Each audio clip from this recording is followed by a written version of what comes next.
Hey guys, what's up? It's Rygar the Destroyer, and today we're going to be taking a look at Commander Gree from Sideshow's Military of Star Wars collection. This figure is pretty cool, but before we take a closer look at him, let's go ahead and take a look at his packaging. Just a little bit of a disclaimer, it might take me a little bit longer to get set up during this video, because he is kind of a large figure. Anyway, here on the front, you can see there's a picture of Commander Gree, and down at the bottom it says his name, and 41st Elite Corps and 1/6 scale figure. So that looks pretty nice. Here on the side, it's got another picture of Commander Gree.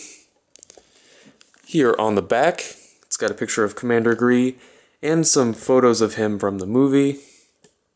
And then down at the bottom, it's got some other figures that were released at the same time as him. Then here on the side, there's another picture of Commander Gree. Then, over here on this side, if you pull this tab open, it's held closed by magnets, by the way, you can see inside. This is where the figure would have been displayed, and over here is where all of his accessories were displayed, I mean. Then there's a quite lengthy description, so I'll go ahead and I'll show you that. If you'd like to read it, you can just pause the video.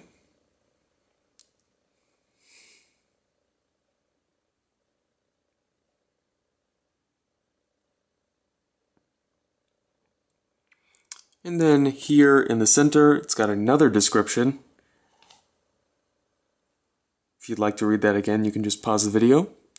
And then down here are the accessories, but I'll go ahead and go through that. So let's get back to the figure.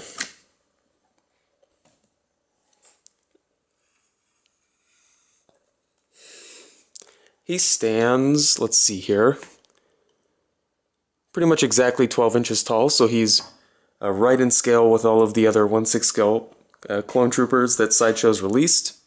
And he comes with an absolutely massive number of accessories. I'll go ahead and go through the ones that he's got in his hands first. The first accessory here are his micro binoculars. The detail on these is just amazing. And they do fit in his hands, which is nice. They even painted the green part here on the inside in a really nice pearlescent green paint. Just a warning with these, this piece right here is very easy to break, as well as this one here, so just be careful with those. His next accessory is the smaller clone blaster. Go ahead and try and show you that here. I probably should have grabbed one from another figure, but I didn't. Oh well. As you can see, it's got really amazing detail, and of course it does fit into his hands. Like all of the other clone troopers, it does have the foldable stock, which is nice. I'll go ahead and turn it around here so you can see the other side. And again, it really does look amazing. And this piece does stay if you don't mess with it too much, so that's nice. The next accessory, I'll go ahead and grab it for you, is the larger clone blaster rifle. This thing is massive. I'll go ahead and give you a size. It's about 9 inches long, so it's got some really amazing size and some really amazing detail. If you can see all that.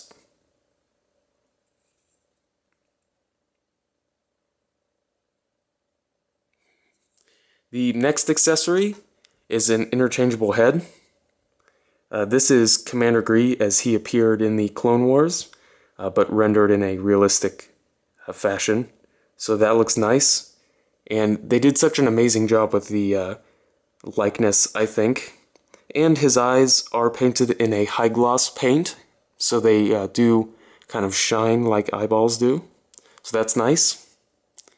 His next accessory, or I guess I should say pair of accessories, are interchangeable feet. They're painted exactly like the ones on the figure. They're just done in a kind of a bent position, so you can do some running poses or whatever. and this is a great chance to kind of show you the articulation. They have a ball hinge that swivels in the figure and in the foot, and has a hinge, so that's nice. The next accessory, and he's got a lot of them, is the smaller clone blaster pistol. And this looks nice if I don't almost drop it. So that's cool. The next one, there's already one on the figure. I'll go ahead and turn it around so you can see it. Is this antenna? And they give you two, I guess, just in case you break one. And let me tell you, it would be so easy to break one. I almost broke the one that's on the figure right now. So you just have to be very careful with this. I would almost suggest leaving this at least one in the package. That's a safe place to kind of store it where it won't get broken. So I think that's a good idea, but you know, if you have another way of storing it too, just make sure that this piece does not get broken. Go ahead and turn the figure around again. Then he's got just an amazing amount of interchangeable hands. Right now on the figure, there is kind of a cupped hand. Comes with two of them. Here's the side that's off the figure. So really amazing detail on these. And I should mention that the hands are painted the same way for every single set. So if you notice, like, there's no real differences between how these are painted, so that it's, you know, very consistent between the hands. This one here is a fist, by the way. He comes with two of those, one for each side. Those look nice. The other hand that's on the figure is a trigger finger hand. He comes with two of those, one for each side, of course. Again, just really amazing detail. And they're kind of, they're not rubbery, but they're soft enough that you can work a gun into the hand. He comes with one thumbs up hand. He comes with two, I call them high five hands, but they could be saluting hands as well. And those look really amazing. He also comes, or actually I guess he comes with two thumbs up hands. I didn't realize that. There's so many accessories I can't hardly keep track of them. So those look nice. Then he's got two different pointing hands. One for each side. And then he comes with the peace sign hands. So he comes with a really great range of accessories, and for the price that he was, I definitely say that that's appropriate. Now it's time to go over the articulation. And I will say that you should not have any trouble at all posing this figure. The articulation is pretty good, but I'll go ahead and go over it. He's got a ball peg in the helmet, and then he's got articulation at the base of the neck. One thing you do want to make sure of is that when you're articulating the head, you don't break this antenna, because it is just amazingly thin. In the shoulders, he's got a butterfly joint in the armpit that lets his arm come forward. Then he's got a ball hinge on top of that lets his arm go up and down. Then he's got a bicep swivel, a double hinged elbow. Then he's got the hinge with two pegs in the hand, so it does swivel in the hand, in the forearm, and has a hinge at the wrist.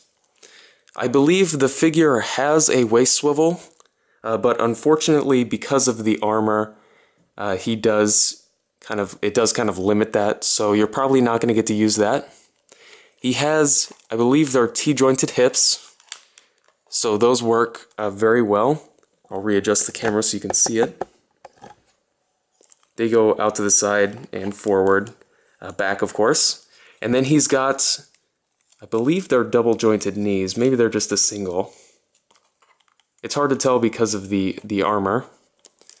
They feel like single jointed knees actually. And then he's got the articulation that I've already showed in the ankles. So that's really nice. Oh, I should mention that his thighs do swivel. I'm not sure if there's a hinge or if it's built into the hip joint, hip joint itself. Boy, I'm stuttering like crazy today. Anyway, this figure is really amazing. It does have some different pieces than other Clone Trooper figures. Here on his side, he's got this pouch here, and this sculpted strap here on his side.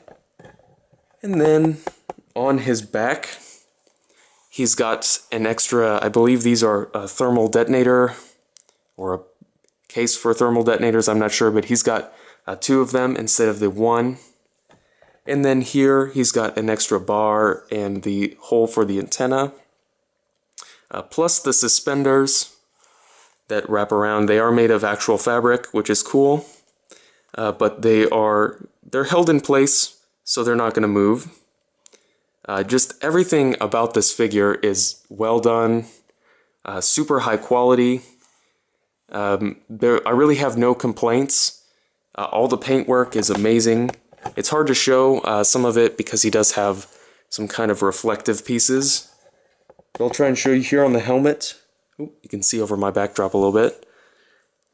In here, just amazing detail everywhere. This figure is just amazing. If you like the character, I would definitely say he's worth picking up. Oh, I should mention, man, I'm forgetting everything today. There's just so much going on with this figure, but he does come with the standard Sideshow Star Wars base that does have I believe it's called a U stand, because it does go between his legs. I think that's everything about the figure, so I definitely would say you should pick this figure up if you're looking for a very well done version of Commander Gree. If you have any comments or questions about this figure, just leave them down in the comments section below, and I'll see you later.